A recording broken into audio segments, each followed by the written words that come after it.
144 ವರ್ಷಗಳಿಗೊಮ್ಮೆ ನಡೆಯುವ ಮಹಾಕುಂಭ ಮೇಳವು ಈಗಾಗಲೇ ಪ್ರಾರಂಭವಾಗಿದ್ದು, ಈ ಸಮಯದಲ್ಲಿ ಪ್ರತಿದಿನ ಪುಣ್ಯ ಸ್ನಾನ ಮಾಡುವುದು ವಿಶೇಷ ಮಹತ್ವವನ್ನು ಹೊಂದಿದೆ. ಅಮೃತ ಸ್ನಾನವನ್ನು ಅತ್ಯಂತ ಪವಿತ್ರ ಹಾಗೂ ಮಂಗಳಕರವೆಂದು ಹೇಳುತ್ತಾರೆ.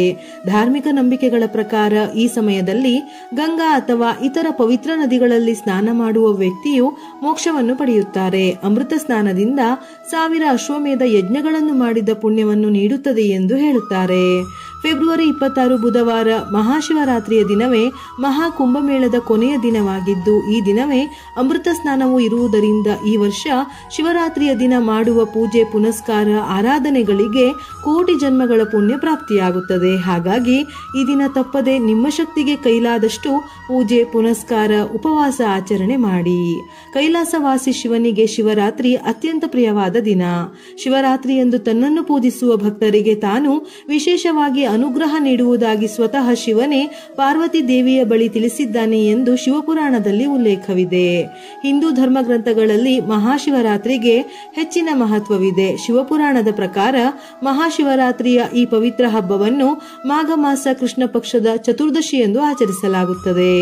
ಮಹಾಶಿವರಾತ್ರಿಯ ದಿನ ಶಿವಭಕ್ತರು ಶಿವಾಲಯಗಳಲ್ಲಿ ಜಲಾಭಿಷೇಕ ಮಾಡುತ್ತಾರೆ. ಪುರಾತನ ದಂತಕಥೆಗಳ ಪ್ರಕಾರ ಮಹಾಶಿವರಾತ್ರಿಯು ಶಿವ ಮತ್ತು ಶಕ್ತಿಯ ಸಮಾಗಮದ ಹಬ್ಬವಾಗಿದೆ. ಈ ದಿನ ಆಧ್ಯಾತ್ಮಿಕ ಶಕ್ತಿಗಳು ರಾತ್ರಿಯಲ್ಲಿ ಜಾಗೃತಗೊಳ್ಳುತ್ತವೆ ಎಂದು ಹೇಳುತ್ತಾರೆ. ಮಹಾಶಿವರಾತ್ರಿ ಹಬ್ಬವನ್ನು ಆಚರಿಸಲು ಬಹಳಷ್ಟು ಕಾರಣಗಳಿವೆ. ಅಂದರೆ ಈ ದಿನ ಶಿವ ಪಾರ್ವತಿ ದೇವಿಯ ವಿವಾಹ ಮಹೋತ್ಸವದ ದಿನವೆಂದು ಹೇಳುತ್ತಾರೆ.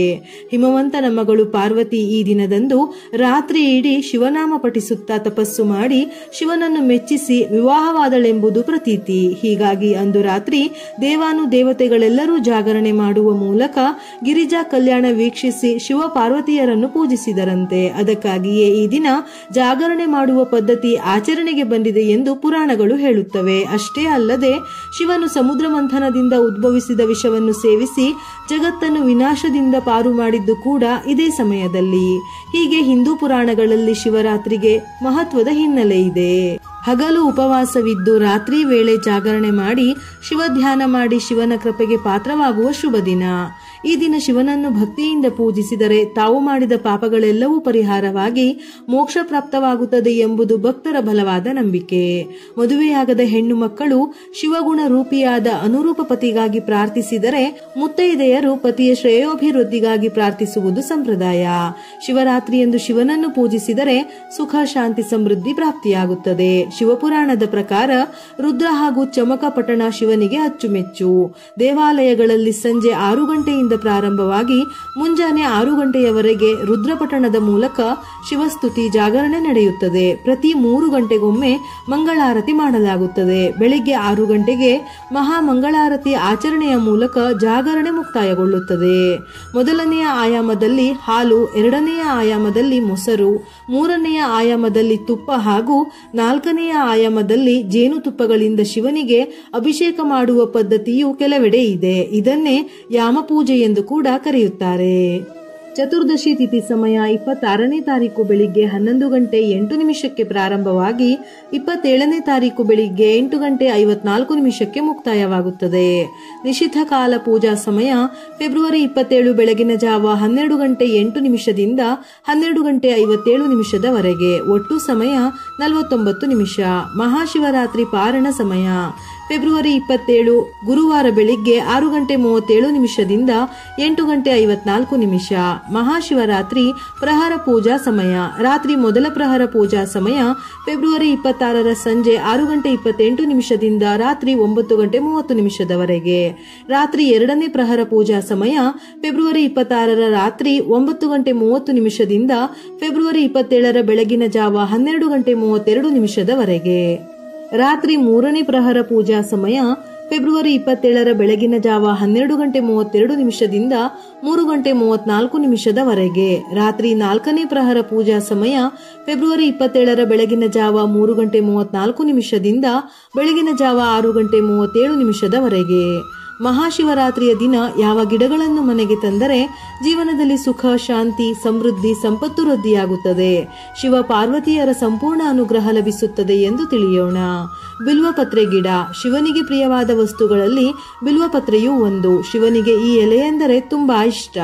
ಮಹಾಶಿವರಾತ್ರಿ ದಿನದಂದು ನೀವು ನಿಮ್ಮ ಮನೆಯಲ್ಲಿ ಬಿಲ್ವಪತ್ರೆ ಗಿಡವನ್ನು ನೆಡಬೇಕು. ಇದರಿಂದ ನಿಮ್ಮ ಸಂಪೂರ್ಣ ಕುಟುಂಬಕ್ಕೆ ಭಗವಾನ್ ಶಿವನ ಆಶೀರ್ವಾದ ಸಿಗುತ್ತದೆ. ನಿಮ್ಮ ಮನೆಯ ಆರ್ಥಿಕ ಅಥವಾ ಹಣಕಾಸಿನ ಸಮಸ್ಯೆಗಳು ದೂರಾಗುತ್ತದೆ. ಈ ಪವಿತ್ರ ಸಸ್ಯದ ಸೃಷ್ಟಿಯ ಕುರಿತು ಸ್ಕಂದ ಪುರಾಣದಲ್ಲಿ ಉಲ್ಲೇಖಿಸಲಾಗಿದೆ. ಇದರ ಪ್ರಕಾರ ಪಾರ್ವತಿ ದೇವಿಯು ಒಂದು ದಿನ ಮಂದಾರ ಪರ್ವತದ ಮೇಲೆ ಸಂಚಾರ ಮಾಡುತ್ತಿದ್ದಾಗ ಅವಳ ಬೆವರಿನ ಕೆಲವು ಹನಿಗಳು ಅಲ್ಲಿ ಬಿದ್ದವು. ಆ ಬೆವರಿನ ಹನಿಗಳಿಂದ ಬಿಲ್ವಪತ್ರೆ ಗಿಡವು ಹುಟ್ಟಿಕೊಂಡಿತು. ಇದರಲ್ಲಿ ಪಾರ್ವತಿ ದೇವಿಯ ಸಾನ್ನಿಧ್ಯ ಇರುವುದರಿಂದ ಶಿವನಿಗೆ ಪ್ರಿಯವಾಗಿದೆ. ಜ್ಯೋತಿಷ್ಯ ಶಾಸ್ತ್ರದ ಪ್ರಕಾರ ಮಹಾಶಿವರಾತ್ರಿಯ ದಿನದಂದು ಮನೆಯಲ್ಲಿ ಧಾತುರ ಗಿಡವನ್ನು ನೆಡುವುದು ಅತ್ಯಂತ ಶುಭ. ಈ ಗಿಡವನ್ನು ಮನೆಯಲ್ಲಿ ನೆಡುವುದರಿಂದ ಸುಖ ಸಮೃದ್ಧಿ, ಮನೆಯ ಐಶ್ವರ್ಯ ಹೆಚ್ಚುತ್ತದೆ ಎನ್ನುವ ನಂಬಿಕೆ ಇದೆ. ಕಪ್ಪು ಧಾತುರ ಗಿಡವನ್ನು ಮನೆಯಲ್ಲಿ ನೆಟ್ಟು ನಿತ್ಯವೂ ಪೂಜಿಸುವುದರಿಂದ ಪಿತೃದೋಷವು ನಿವಾರಣೆಯಾಗುತ್ತದೆ. ಅದರ ಹೂವುಗಳನ್ನು ಶಿವಲಿಂಗಕ್ಕೆ ಅರ್ಪಿಸುವುದರಿಂದ ಅಡೆತಡೆಗಳೆಲ್ಲವೂ ನಾಶವಾಗುತ್ತದೆ. ಈ ಪವಿತ್ರ ಸಸ್ಯಕ್ಕೆ ಸಂಬಂಧಿಸಿದಂತೆ ಒಂದು ಅದ್ಭುತವಾದ ಕಥೆ ಇದೆ.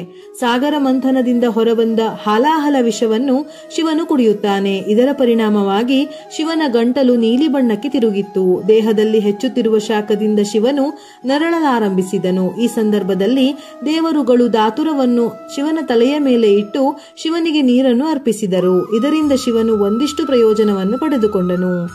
ಧಾತುರವು ಶಿವನ ನೋವನ್ನು ಕಡಿಮೆ ಮಾಡಿತು. ಅದಕ್ಕಾಗಿಯೇ ಅದು ಶಿವನಿಗೆ ಬಹಳ ಪ್ರಿಯವಾದ ಗಿಡವಾಗಿದೆ. ಮಹಾಶಿವರಾತ್ರಿಯ ದಿನ ಮನೆಗೆ ಶಮಿ ಗಿಡವನ್ನು ಮರೆಯದೆ ತರಬೇಕು. ಇದು ಶನಿದೇವ ಮಹಾದೇವ ಇಬ್ಬರಿಗೂ ತುಂಬಾ ಪ್ರಿಯವಾಗಿದೆ. ಈ ಸಸ್ಯವನ್ನು ಮನೆಯಲ್ಲಿ ನೀವು ನೆಡುವುದರಿಂದ ವ್ಯಾಪಾರ ಮತ್ತು ವೃತ್ತಿ ಜೀವನದಲ್ಲಿ ನೀವು ಅಂದುಕೊಂಡಿದ್ದೆಲ್ಲ ನಡೆಯುತ್ತದೆ. ಶಿವಲಿಂಗದ ಮೇಲೆ ಶಮಿ ಎಲೆಗಳನ್ನು ಅರ್ಪಿಸುವುದರಿಂದ ಶನಿಯು ನಮಗೆ ಎಂದಿಗೂ ತೊಂದರೆ ಕೊಡುವುದಿಲ್ಲ. ಶನಿ ದೋಷದಿಂದ ಪರಿಹಾರವನ್ನು ನೀಡುತ್ತಾನೆ.